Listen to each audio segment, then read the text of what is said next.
In October 1943, the U.S. Navy tried to play God. They wanted to make a 1,200-ton destroyer invisible to radar. They turned on the generators. The air turned green. The USS Eldridge didn't just vanish from the radar screen. It vanished from the harbor. It ripped a hole in space and time. But when it came back, the crew wasn't the same. Some were insane, some were missing, and 5 men were buried inside the steel of the ship itself, alive. This is the story of the Philadelphia experiment, the day the Navy broke the laws of physics and the crew paid the price. Listen to me closely. What you are about to hear is going to sound like science fiction. It's going to sound like the plot of a horror movie that went too far. But for decades, people have sworn on their lives that this actually happened. We are talking about the ultimate conspiracy, a secret so dangerous that witnesses were silenced, lives were ruined, and the most brilliant scientific mind in history, Albert Einstein, was supposedly right in the middle of it. You might think you know the story. You might have heard about the disappearing ship, but you probably haven't heard about the bar fight where sailors froze in midair. You probably haven't heard about the man who jumped off the ship in 1943 and landed in 1983. And you definitely haven't heard the truth about what the Navy was really doing in that harbor. Today, we are going to crack open the files on Project Rainbow. We are going to look at the letters that started the madness. We are going to walk through the decks of the USS Eldridge. And we are going to find out if the U.S. government really did figure out how to teleport matter and then buried the secret because the cost was just too high. Strap in. This is going to be a rough ride. To understand why anyone would try something this crazy, you have to understand the fear. The year is 1943. The Atlantic Ocean is a graveyard. German U-boats are sinking Allied ships faster than we can build them. It's a slaughter. The U.S. Navy is desperate. They need an edge. They need a miracle. Enter the scientists. Now, we know that Einstein was working as a consultant for the Navy during the war. That is a fact.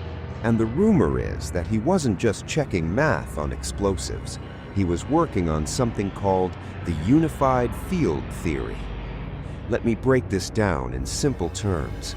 Einstein already figured out that gravity and magnetism are related. The theory, the unified theory, was the idea that if you could connect electromagnetism and gravity, you could manipulate them. You could bend light. And if you can bend light around an object, that object becomes invisible. Not just to radar, but to the naked eye. This was the Holy Grail.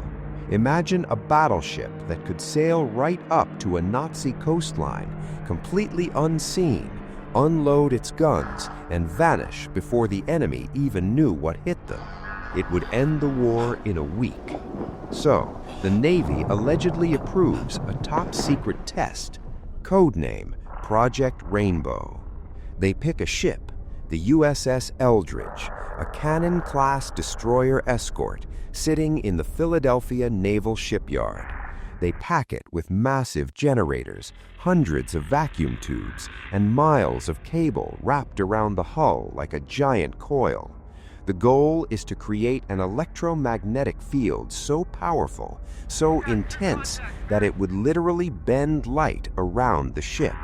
It sounds perfect on paper. But as any scientist will tell you, there is a big difference between theory and reality. The date is October 28, 1943. The Eldridge is sitting in the dock. The crew is on board. The scientists are in a control room nearby, or maybe on a support vessel. They give the order, throw the switch. The generators roar to life. The hum is deafening. It's a sound that vibrates in your teeth. At first, it looks like it's working. A strange greenish fog starts to rise from the water. It's not like normal mist. It glows. It swirls around the hull of the ship. Witnesses, and we will get to them later, claimed it looked like the ship was being swallowed by a cloud of atomic energy. Then the ship starts to fade. First the hull, then the superstructure. The radar operators watching their screens see the blip disappear. Target lost. Cheers erupt. They did it. They actually did it. The ship is gone from radar. But then the cheering stops, because the ship isn't just gone from radar, it's gone, physically gone. The water where the 1,200-ton steel beast was sitting is now empty. The indentation in the water is gone. This wasn't supposed to happen. They wanted radar invisibility, not total disappearance. Panic sets in. Where is the ship? Hundreds of miles away, in Norfolk, Virginia, sailors on another ship reportedly look out to sea and see something impossible. The USS Eldridge. It just appears out of thin air in the harbor. It sits there for a few minutes, clearly visible. Then, just as quickly, it vanishes again. Back in Philadelphia, the green fog returns. The hum of the generators winds down, and the Eldridge materializes back in its slip. The scientists probably breathed a relief. The ship is back. The test is over. They rush down to the dock to congratulate the captain. They expect a celebration. But what they found on that deck was a slaughterhouse. This is the part of the story that keeps people up at night. This is the part that, if true, explains why the government burned every document they had. When the boarding party stepped on the Eldridge, the first thing they noticed was the smell. It was the smell of ozone, like after a lightning strike, mixed with the smell of burning flesh. The crew was in a state of total chaos. Some men were standing on the deck, staring blankly at the sky. You could wave your hand in front of their faces, and they wouldn't blink. They were gone, mentally erased. Other men were screaming. They were running around the deck, tearing at their clothes, their skin burning from some invisible fire. They were nauseous, vomiting, completely disoriented. But that wasn't the worst of it. The rescue team found sailors who were wrong. 2 men were buried upright in the steel deck, not standing on it, in it. Their feet and ankles had merged with the molecular structure of the metal. It was as if the steel had turned to liquid. The men had sunk into it, and then it snapped back to solid rock, instantly. Another man was found with his hand fused to a bulkhead. He was still alive. He was screaming in agony as his flesh was one with the wall of the ship. And then there were the men who had simply vanished. They weren't on the ship. They weren't in the water. They were just erased, lost in the void between Philadelphia and Norfolk. The survivors who weren't physically fused were suffering from something the Navy had no name for. They called it the freeze. A sailor would walk down the hallway, and suddenly he would just stop. He would freeze in place, unable to move, unable to speak. It was like he was stuck in time. If you didn't get to him fast enough, if you didn't lay hands on him and mark him, pull him back to reality, he would fade away. He would become invisible, and then gone forever. There are stories of a bar fight in the Philadelphia Navy Yard shortly after the experiment. A group of survivors from the Eldridge were drinking, trying to forget what they saw. A bar fight broke out, and in the middle of the brawl, one of the sailors just vanished. Poof, gone into thin air. The waitress reportedly fainted on the spot. The Navy knew they had a disaster on their hands. This wasn't a scientific breakthrough. It was a massacre. They immediately classified everything. The crew was discharged as mentally unfit. They were brainwashed threatened, or locked up in asylums. The Eldridge was scrubbed clean, the equipment was removed, and the ship was sent out for normal duty as if nothing had happened. And for 12 years, the secret held, until a man named Carlos Allende sent a package that changed everything. 12 years after the alleged experiment, Morris Jessup is an astronomer and an author. He's a smart guy. He's just written a book called The Case for the UFO. It's a serious look at unidentified flying objects using science and history. He's not a crackpot. He's a researcher. One day, Jessup gets a letter. It's written in different colored inks: blue, pink, purple. The handwriting is erratic. The capitalization is all over the place. It looks like the ramblings of a madman. The return address says Carlos Miguel Allende. In this letter, Allende tells Jessup that he knows how UFOs fly. He says they use the same technology that Einstein used in 1943. He drops the bomb. He tells Jessup about the Philadelphia experiment. Allende claims he was there. He says he was a sailor on a merchant ship called the USS Andrew Furuseth. He says he was docked right next to the Eldridge in Philadelphia. He saw the green fog. He saw the ship disappear. He saw the chaos when it returned. He wrote, "The result was complete invisibility of a ship, destroyer type, and all of its crew while at sea. The field was effective in an oblate spheroidal shape, extending 100 yards from each beam of the ship. Any person within that sphere became vague in form, but he too observed those persons aboard that ship as though they too were of the same state of their own." He went on to describe the freeze. He described the men getting stuck in the molasses of time. He described the deep freeze, where men would burn for days if they weren't rescued. Jessup was disturbed. This guy sounded crazy, but the details were so specific. The physics Allende described about magnetic fields and Einstein's unified field theory were oddly consistent with what Jessup knew about advanced theory. But Jessup didn't know what to do with it, so he mostly ignored it. Then things got weird. 2 years later, the Office of Naval Research, ONR, in Washington, D.C., contacts Jessup. They asked him to come in for a meeting. When he gets there, they show him a copy of his own book.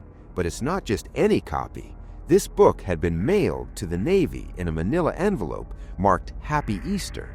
Inside, the margins were filled with notes, hundreds of them, written in 3 different colors of ink by 3 different characters: Mr. A, Mr. B, and Jemmy. These notes were like a conversation between 3 beings who knew everything about aliens, gravity, and the Philadelphia experiment.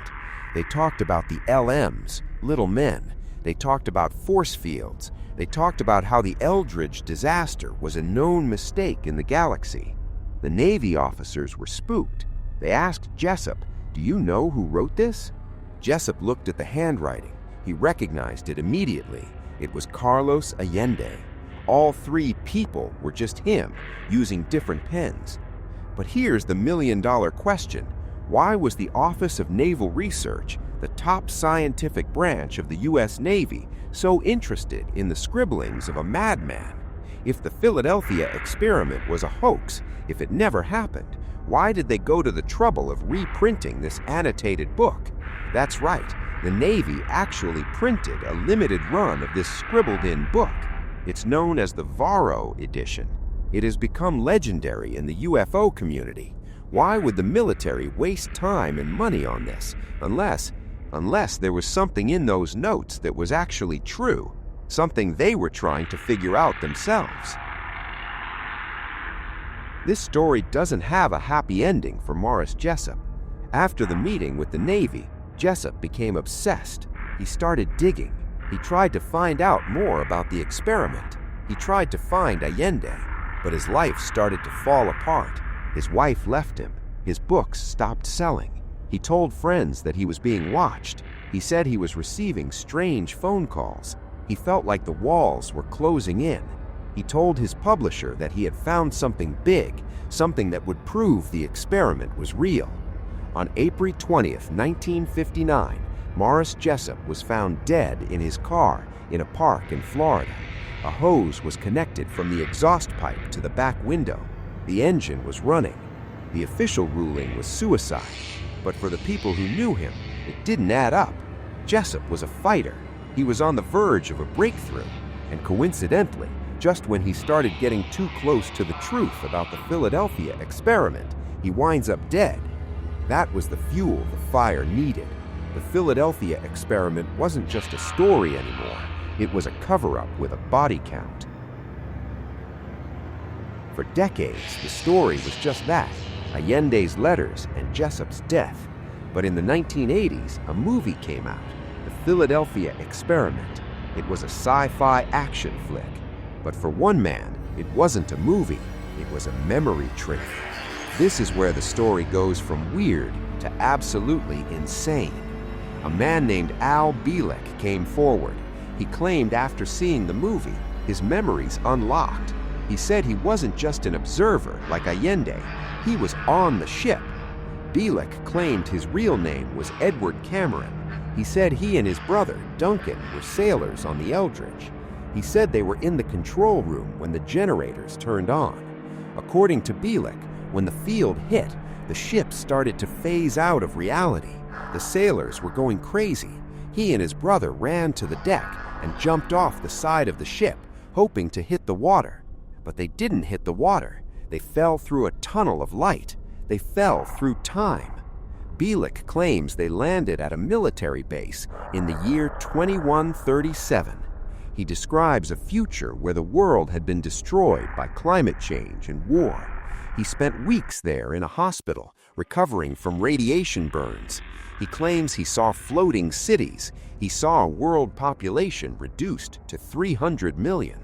Then, he says, he was pulled back, not to 1943, but to 1983, to a place called Montauk, Long Island. This links the Philadelphia experiment to another massive conspiracy, the Montauk Project.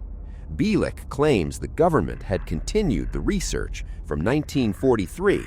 In the 80s, they were using psychics and advanced technology to manipulate time. He claims that the experiment in 1943 and the experiment in 1983 had locked on to each other through a hole in hyperspace. The Eldridge was stuck in a time loop. It was being sucked into the future, and the only way to stop it was for Bielek and his brother to go back. He says the scientists in 1983 sent them back through a time tunnel to the deck of the Eldridge in 1943. Their mission: destroy the equipment, smash the generators, stop the field. Bielek says they appeared back on the deck, grabbed axes, and smashed the vacuum tubes. The field collapsed. The Eldridge rematerialized in Philadelphia, but the damage was done. The brothers were separated, identities erased, memories wiped, until the movie brought it all back. Now, I know what you're thinking. Okay, this guy is definitely making it up. Time travel? 2137? It's too much. But here is the thing about Al Bielek. He knew things. He knew technical details about the equipment that he shouldn't have known. He could describe the specific layout of the ship's interior, and he stuck to his story until the day he died. He did hundreds of interviews. He never cracked. He believed it. So, do we have proof? Is there a smoking gun? Well, if you ask the Navy, they'll tell you it's all nonsense. They released the deck logs of the USS Eldridge. According to the official paper trail, the Eldridge wasn't even in Philadelphia in October 1943. It was on its shakedown cruise in the Bahamas. The ship Andrew Furuseth, Allende's ship, was in Norfolk, yes, but the Eldridge never was there at the same time. Einstein's unified field theory never was completed. He died without solving it. So, case closed, right? Not exactly.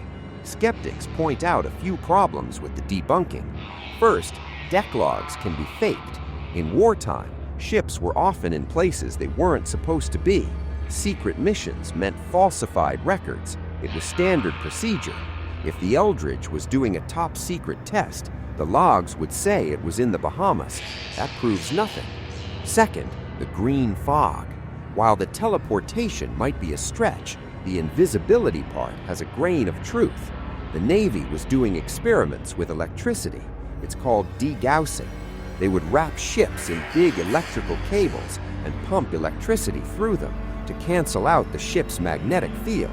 This was to make them invisible to magnetic minds, not to radar or eyes. But sometimes, under the right weather conditions, strong electrical fields can create St. Elmo's fire, a glowing green plasma discharge.